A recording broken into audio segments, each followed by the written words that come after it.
السلام عليكم ورحمة الله وبركاته، أهلا بيكم في فيديو جديد مع أخوكم محمد عمر. النهارده إن شاء الله هنتكلم عن هاتف قوي جدا من اونر. زي ما احنا عارفين آخر الشهر اللي فات اونر نزلت بالسلسلة الجديدة بتاعتها اونر 90، والنهارده بقى اونر بتعلن عن النسخة اللايت من الهواتف دي اونر 90 لايت. هاتف مميز جدا في الفئة المتوسطة، والهاتف ده تم إطلاق النسخة العالمية بتاعته امبارح، فدلوقتي الهاتف متاح للبيع في الأسواق الأوروبية والأسواق العالمية، فأنت تقدر تشتري الهاتف ده دلوقتي. فعشان كده بقى خلونا نتعرف على كل حاجة عن الهاتف ده ونعرف هل هو هاتف يستحق الشراء فعلا ولا لا، وكمان ايه سعر الهاتف في اخر الفيديو. فاتاكد ان انت تتابع الفيديو للاخر عشان تعرف كل حاجه عن الاونر 90 لايت. هاتف قوي جدا فعلا. وخلونا نبدا اول حاجه مع تصميم الهاتف. الهاتف هنا بيجي بظهر بالكامل من البوليكربونات او البلاستيك، وزي ما احنا شايفين تصميم الكاميرات في خلف الهاتف بامبين كبار كده بيتخللوا بعض، بيتداخلوا مع بعض، وكل واحد فيهم فيه عدسه والتاني فيه عدستين، وجنب منهم الفلاش. وزي ما احنا شايفين بيجي موازي للكاميرات اللوجو بتاع اونر. بالنسبه بقى لتصميم الهاتف من الامام، فالشاشه فعلا بتستحوذ على اغلب الواجهه الاماميه للهاتف، مفيش بس غير الهول بانش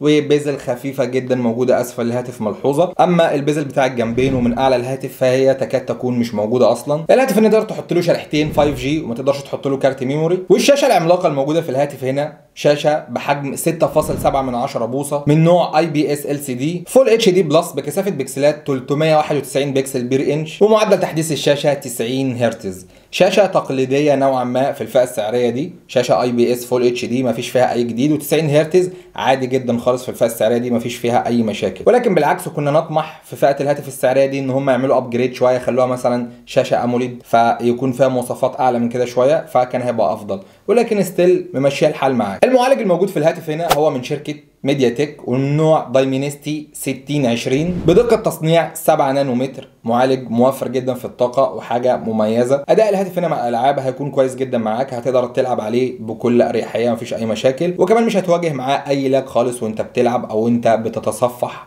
السوشيال ميديا بتاعتك او بتعمل اي حاجه على الهاتف. فنقطه الاداء في الهاتف هنا كويسه جدا في الهاتف ده.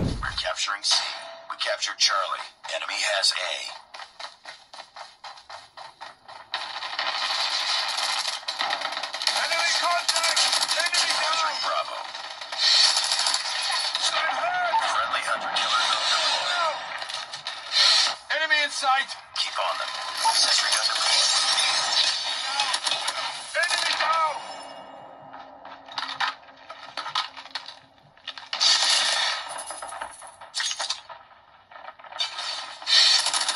Tango down.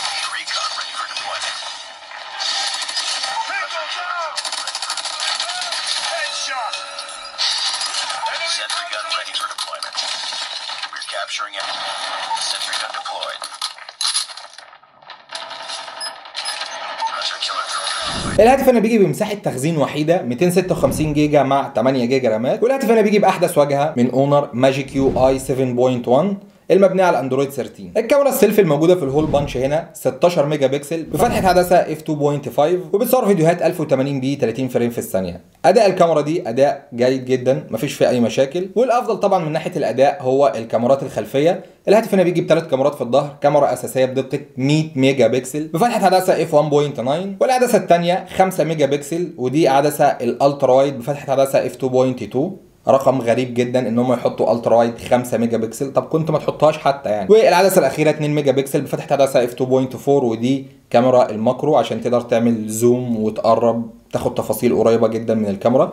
ولكن بخلاف بقى الالترا وايد والماكرو الاثنين تقريبا ما لهمش اي لازمه. انت معاك كاميرا اساسيه 100 ميجا بكسل ودي كاميرا هتطلع لك اداء ممتاز جدا جدا، خاصه مع المعالج ال7 نانومتر اللي بيعمل معالجه كويسه جدا للصور. فهتلاقي اداء محترم جدا من العدسه الخلفيه بسبب ال 100 ميجا بكسل. والكاميرا ال 100 ميجا بكسل دي بتصور 1080p 30 فريم في الثانيه، ودي طبعا حاجه مش كويسه. كان المفروض على الاقل تصور 4K. انت حاطط رقم محترم جدا 100 ميجا بكسل، ولكن للاسف ما بتصورش 4K. من حبشتكنات الهاتف بقى، الهاتف لا يدعم فتحه سماعات 3.5 مللي، والهاتف بيجي بسماعه وحيده مونو، ما بيجيش بسماعات ستيريو. بصمه الهاتف هنا موجوده على زر الباور، بصمه سريعه جدا ومحترمه. على فكره يا جماعه في ملحوظه هنا اللي هيشتري الهاتف ده لازم يكون واخد باله منها، مستشعر التقارب غير موجود في الهاتف ده. الهاتف ده ما فيهوش مستشعر تقارب. يعني ايه مستشعر تقارب؟ يعني لما انت تيجي تحط التليفون على ودانك بيقفل، بيتعرف على وشك فالشاشه بتضلم. هنا الموضوع ده مش موجود. الهاتف هنا بيجيب 3 الوان وهما الاسود والفضي واللون الابيض. وزن الهاتف 179 جرام. حجم البطاريه الموجود في الهاتف هنا 4500 ملي امبير، تدعم الشحن السريع عن طريق منفذ تايب سي، والشحن الموجود هنا 35 واط. واخيرا بقى وصلنا لسعر الهاتف. النسخه الوحيده الموجوده من الهاتف ده تم تسعير الهاتف في السوق البريطاني للنسخه الوحيده المتاحه ال 256 جيجا مع ال 8 جيجا رامات بسعر 300 جنيه استرليني، يعني حوالي 380 دولار، يعني ما يعادل حوالي 11800 جنيه مصري. الصراحه رايي في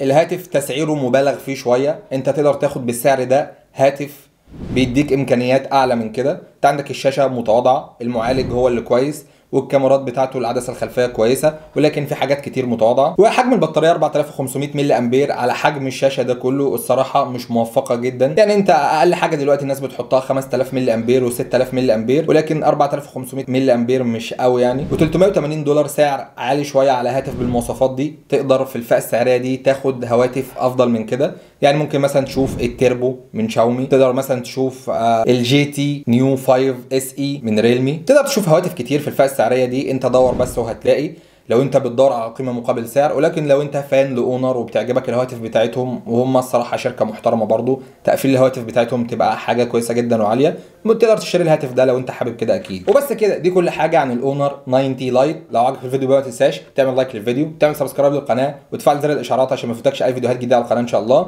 سبحانك اللهم وبحمدك، اشهد ان لا اله الا انت، استغفرك واتوب اليك. ومن دلوقتي الفيديو الجاي في حفظ الله.